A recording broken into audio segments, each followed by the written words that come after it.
there are different types of mentorship. One could be related to career progression. One of the reasons why people don't engage in mentorship is that fear of commitment.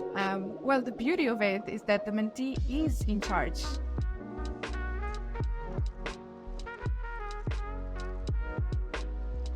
Right, I'm excited to be joined today by our guest, Veronica Riccio. Thank you for joining us today, Veronica. Thank you, Elle. It's a pleasure to be here. Oh, great. I'm excited to get speaking with you. So, Veronica is a renowned talent development expert and driving force behind her consulting firm, which is called Inner Power. Veronica's expertise lies in crafting and implementing world-class mentorship programs for Fortune 500 companies, enabling employees to take charge of their career growth with confidence and clarity. So, Veronica, your chosen topic today is mentorship. So, I suppose my first question would be, what led you into a career in mentorship in the first place? Yeah, it was a personal experience. I moved to the UK when I was 19 years old, didn't speak a word of English. And I like to think that really, if it wasn't for the mentors that I've met along the way, I have no idea where I would be. Maybe I would have gone back to Italy. Maybe I wouldn't be here today talking to you all. I would be doing something completely different. But I've really experienced firsthand what it means when you find someone that you respect and that has skills and knowledge that you don't have, and how that can accelerate you not only to grow in the skills that you're looking to grow in, but it really opens your mind to what you can do. And that's really what happened to me back then. I found myself in a new country, and I needed that. I needed someone that would believe in me more than I actually believed in myself.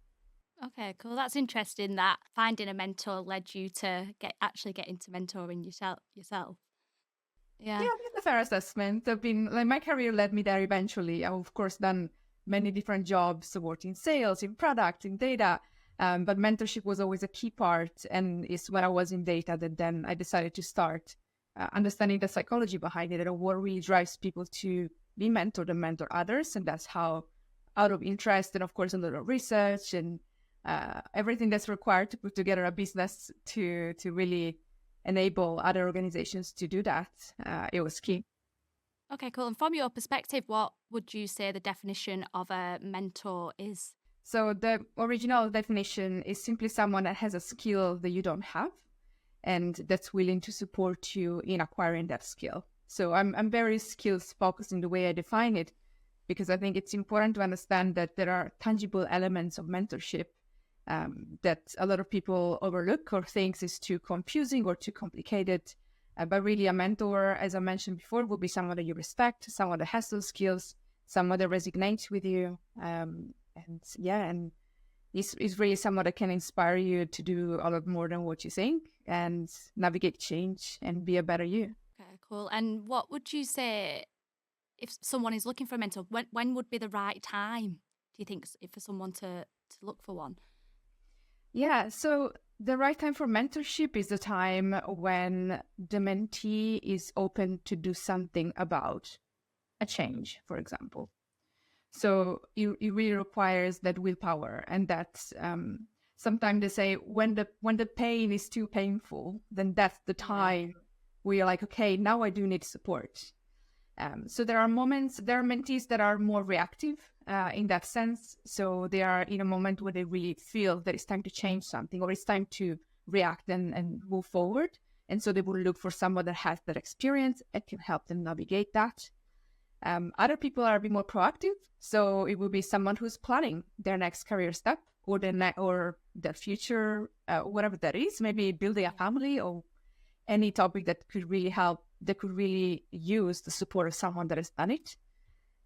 But I think the commonality of these two personas that I've described, it generally is the will to do something, to take an action and to move forward. So not waiting for something to happen, but making it happen. Yeah, because I think so. Quite recently, I've just taken on a mentor, and I think it was a second of I wanted to take action on something. I felt like I was feeling the pain of needing to move forward in my career, but I just didn't know how and which skills I needed to develop. But it did take me a lot of confidence to sort of reach out to a mentor, and I think a lot of people may struggle with finding the confidence too. what would you say to someone who is potentially struggling to find the confidence to reach out to a mentor? Mhm.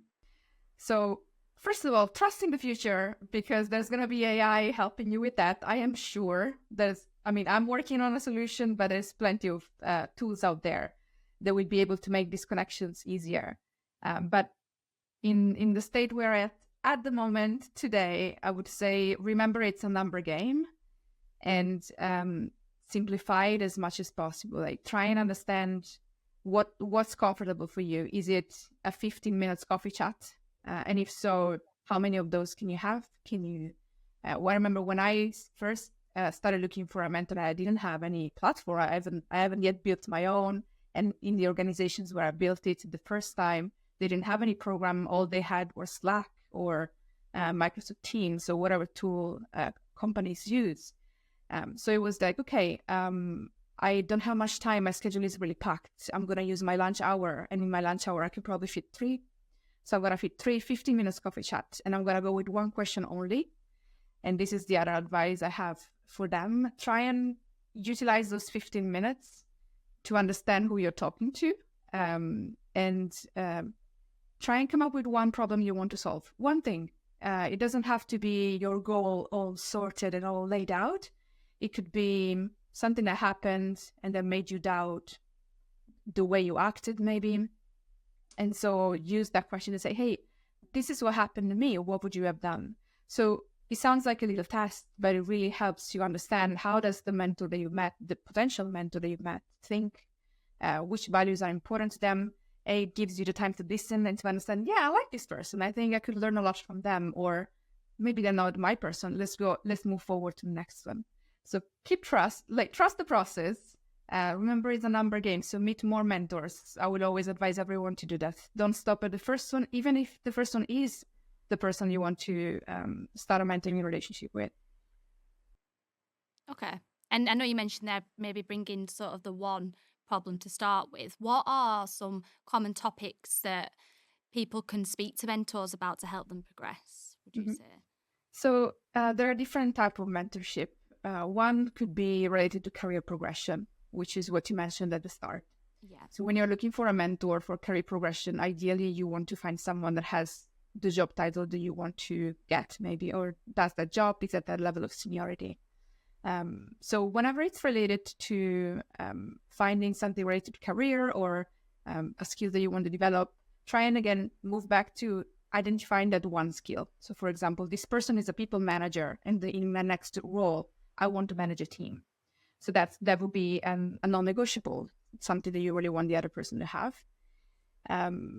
The interesting part about mentorship is that many times mentees would come into the room with an issue to solve or a problem they want to express, but actually there is an underlying topic to be discussed. I'll give you a very easy example. People would come to me telling me like, hey, I've seen you speaking on stage and I really want to I've got a big meeting coming up and I want to become a great speaker. I want to engage the audience just like I've seen you doing it.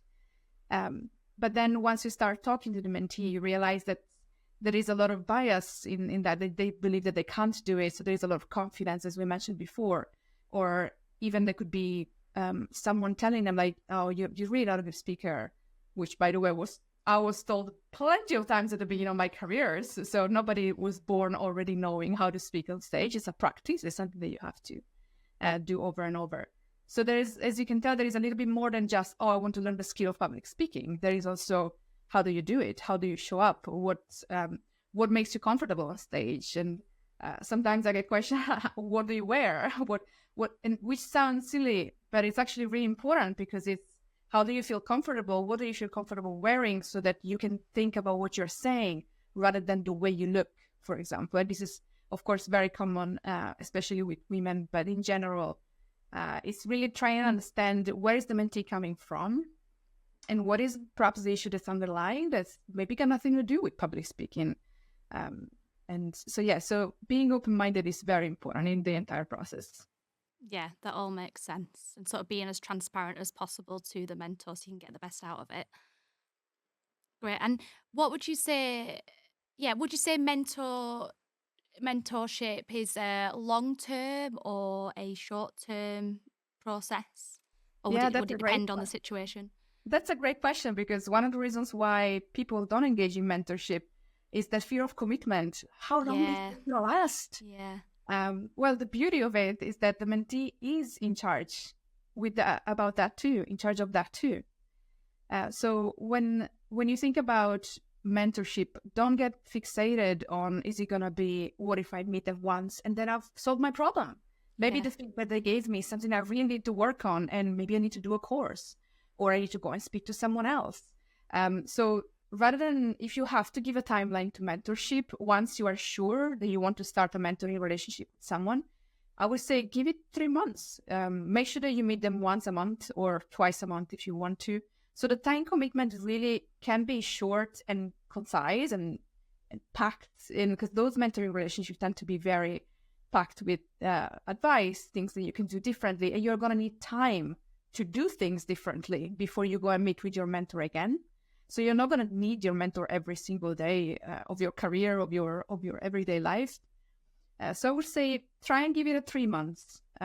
Like what I normally do is set up a calendar invite that's recurrent, and it starts from today, meeting every 2-3 weeks or every month, and then ending in 3 months' time. So that will give you a moment to check in with your mentor and say, do we want to continue? Do we not?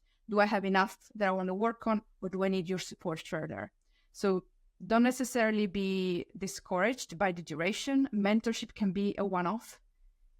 Mentorship can be something that lasts a lifetime.